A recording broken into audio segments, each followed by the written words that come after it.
Okay, I'm live. I'm still supporting a sore shoulder, which no one in court would have known. But yeah, more and more people have come up to me. Like last night, this business owner said to me, you're involved in a big boys total stitch up.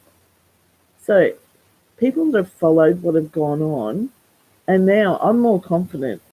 I realise that a straight 2 million was a lovely prize for someone, especially on the inside. And when they've written me off or blacklisted me as a forensic accountant, the solicitor did say to me from the beginning, and when they think that I can't afford to fight this, they know that that money that I helped create is theirs.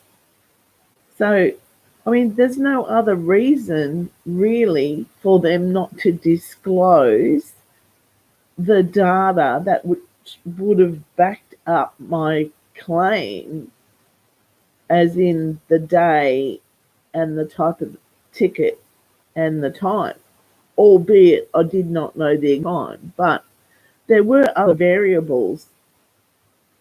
Most importantly, my witnesses that purchased before and after me. It was quite incredulous or incredible that I actually did find them in cans. And even the forensic accountant said to me, I really only needed one witness.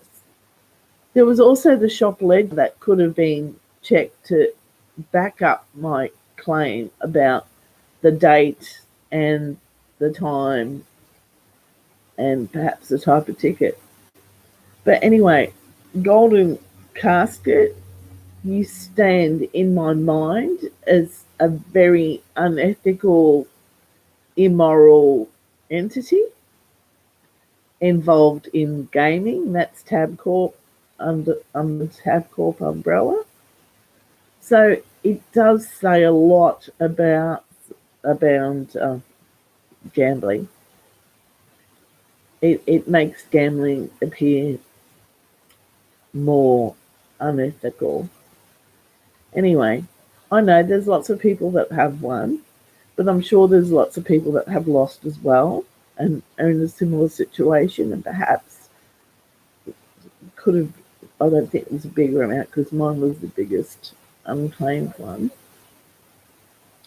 But I'm sure other people, and I haven't fully researched this, but there has been other people in my situation.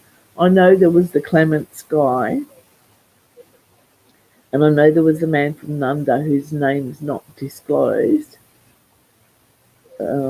His win was so big that Golden Casket went after him. And, when I read about him, that's how I found out about a forensic accountant, and I was lucky enough to run into one in Cairns. I heard through a friend of his that he went through lie detector. Well, no lie detectors were offered to me. Basically, my witnesses could have not existed at all, but they did. One being a former Opals player represented Australia, and her husband had had a business, so I heard. So, for these very real people who I'd never met before in my life till I'd viewed them in the store that day, and then finally met them after on a hunch. They should have been investigated. And it's true, like, that's circumstantial evidence, but credit card data is not circumstantial. And that proved that what I was saying was true. Like, I purchased by cash, but there were people that purchased before and after me with a card. But Golden Casket denied me, the provenance of what I was saying and the provenance of that of the witnesses that they were there and purchased. Like,